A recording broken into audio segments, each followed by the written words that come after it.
You know what sucks? I've just recorded a 25-minute video about the MacBook Air and I didn't like it, so I've deleted it, and now I don't have any energy left to talk about what I think about it.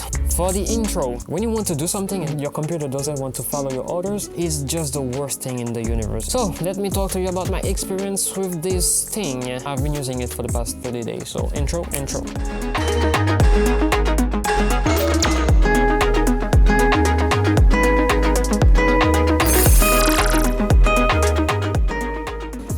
About the design, I came from using a Gateway NE56R, then a HP ProBook 450G, I don't know, and I was using a Acer E15. They weren't all that unattractive back then, but they sure look dated nowadays, especially when put next to this MacBook. I knew that was the day of me not going back to cheaply made laptops, because even one friend of mine who doesn't like Apple products at all said to me, vraiment fort, yo. In English, you can't hate them, and Apple always find a way to make people buy their stuff. The thing is slim, it's sturdy. I don't know, I've read online that people were saying that the screen breaks easily. I was kinda worried about that, but it's not true. This thing is the sturdiest laptop I've ever owned. So the only thing I would like to change about the design is the bezels. And again, people who wish for that, or people that are techies, or people that are coming from a slim bezel computer of some sort, because whatever the size of the bezel of their screen, they seem to rock it nonetheless. Speaking about screen, I am a sucker for image quality on a budget. I used to prefer watching movies on my smartphone because of the definition, the contrast ratio, and the brightness. They were better than any TVs and laptops in the house, even though the screen was only 6.1 inch. But now I have a new champion. This laptop has enough screen brightness to be realistically used outdoors. By realistic, I mean no one uses their laptop directly under the sun. Even if you are a construction worker, you guys uses stock industries laptops anyways. The contrast ratio is around 1000 to 1. This amount is okay for pretty much everything you're doing except watching movies. And if we add up the fact that the display is 16:10 and most movies are in 1.85 by 1 or 2.25 by 1, the black bars are going to be thicker, thus making the lack of contrast ratio more noticeable. Frankly, most people don't care at all about all of this. A cheaper laptop like the HP Pavilion 15 costs less and it has a better contrast ratio, but let's be honest, everything else is much worse. I don't really care all that much for color accuracy in general, but when I am working on a graphic design project, I like to know that the colors I picked are the exact same as the Xcode of the said colors. And yes, the MacBook Air screens has an impressive delta E of 1.24 out of the box. Remember, the lower the value, the better the color accuracy, and generally values between 3 and 6 are considered acceptable. Update: the screen is really hard to clean. Use a microfiber towel and water to clean it. I don't even trust the isopropyl thing because I think that it'll damage the anti-glare coating on the screen, but I don't know, Apple says to use it, do what you want.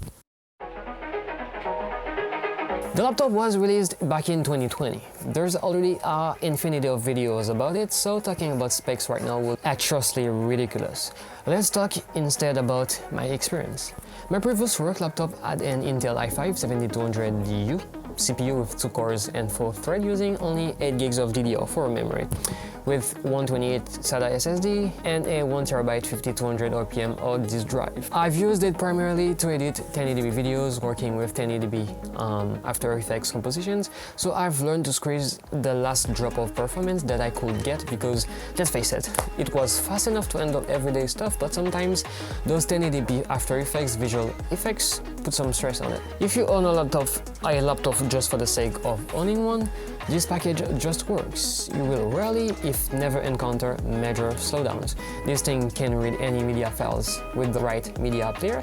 You can use a whole lot of browser tabs without any slowdowns if that's your thing, and apps emulated with Rosetta run flawlessly. For example, I am using the Intel version of After Effects on it, and it's way faster than my previous laptops. So, hours long of footage to edit down to 20 minutes, you'll have a smooth timeline and export time will be just as quick.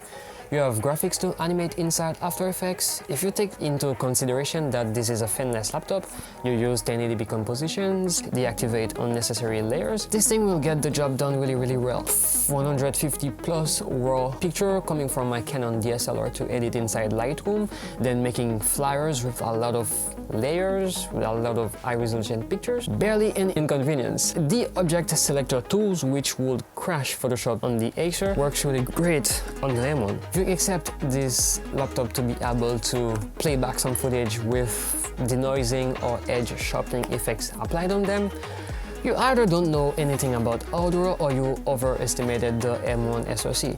Even with an impressive single-core performance, the M1 Air can only do so much with a TDP that doesn't go higher than 10 watts. My friend's computer with a RTX 2070 can barely do those two things at the same time.